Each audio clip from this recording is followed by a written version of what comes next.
ಫಲವತ್ತಾದ ಕೃಷಿ ಭೂಮಿಯನ್ನ ಹಡಿಲು ಬಿಡುವುದು ರಾಷ್ಟ್ರಕ್ಕೆ ಮಾಡುವ ದ್ರೋಹ. ಭೂಮಿ ತಾಯಿಯನ್ನ ಹಸನಾಗಿಸಿದ್ರೆ ಆ ತಾಯಿ ನಮಗೆ ಚಿನ್ನದಂತಹ ಬೆಳೆಯನ್ನ ನೀಡುತ್ತಾಳೆ.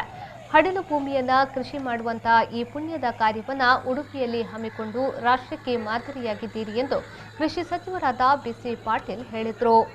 ಹಡಿಲು ಭೂಮಿ ಕೃಷಿ ಆಂದೋಲನದಡಿ ಕೇದಾರ್ ಉತ್ಪನ್ನ ಟ್ರಸ್ಟ್ ಮೂಲಕ ಕಡೇಕರ್ ಗ್ರಾಮ ಪಂಚಾಯತ್ ವ್ಯಾಪ್ತಿಯಲ್ಲಿ ಸುಮಾರು 110 ಎಕರೆ ಹಡಿಲು ಭೂಮಿಯನ್ನ ಸಾವಯವ ಕೃಷಿ ಮಾಡಲಾಗುತ್ತಿದ್ದು, ಕಡೇಕರ್ ಗ್ರಾಮದ ಭುವನೇಂದ್ರ ಕಿದಿಯೂರ್ ಅವರ ಮನೆ ಹಿಂಬದಿಯ 40 ಎಕರೆಯ ಹಡಿಲು ಭೂಮಿ ಕೃಷಿ ನಾಟಿ ಕಾರ್ಯಕ್ಕೆ ಚಾಲನೆ ನೀಡಿ ಮಾತನಾಡಿದರು.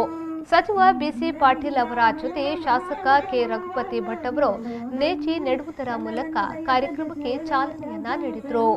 ಈ ಸಂದರ್ಭದಲ್ಲಿ ಬಿಜೆಪಿ ಜಿಲ್ಲಾಧ್ಯಕ್ಷರಾದ ಕೊಯ್ಲಾಡಿ ಸುರೇಶ್ ನಾಯ್ಕ್, ರಾಷ್ಟ್ರೀಯ ಸ್ವಯಂ ಸೇವಕ ಸಂಘದ ಹಿರಿಯ ಪ್ರಚಾರಕರಾದ ಧಾಮ ರವೀಂದ್ರ, ಉಡುಪಿ ನಗರಾಭಿವೃದ್ಧಿ ಪ್ರಾಧಿಕಾರದ ಸದಸ್ಯರಾದ ಪ್ರವೀಣ್ ಶೆಟ್ಟಿ ಕಬ್ಬೆಟ್ಟು, ಸ್ಥಳೀಯರಾದ ಭುವನೇಂದ್ರ ಕಿರಿಯೂರು, ರಿಕೇಶ್, ಕೇದಾರ್ ಉತ್ಪನ್ನ ಟ್ರಸ್ಟ್ನ ಪ್ರಧಾನ ಕಾರ್ಯದರ್ಶಿಗಳಾದ ಮುರಳಿ ಕಡೇಕರ್, ಕೋಶಾಧಿಕಾರಿಗಳಾದ ರಾಘವೇಂದ್ರ ಕಿಣಿ, ಕೃಷಿಕರು, ಭೂಮಾಲಕರು, ಪ್ರಮುಖರು, ಪಕ್ಷದ ಕಾರ್ಯಕರ್ತರು ಈ ಸಂದರ್ಭದಲ್ಲಿ ಉಪಸ್ಥಿತರಿದ್ದರು. ಫಲವನ್ನು ಬಯಸದ ಸೇವೆಯ ಪ್ರಜೆಯ ಕರ್ಮವೇ ಇಹ ಪರ ಸಾಧನವು.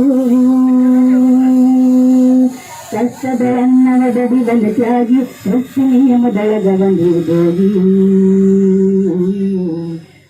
ಶ್ರೀಜಿತ್, ವಿ4 ನ್ಯೂಸ್, ಉಡುಪಿ.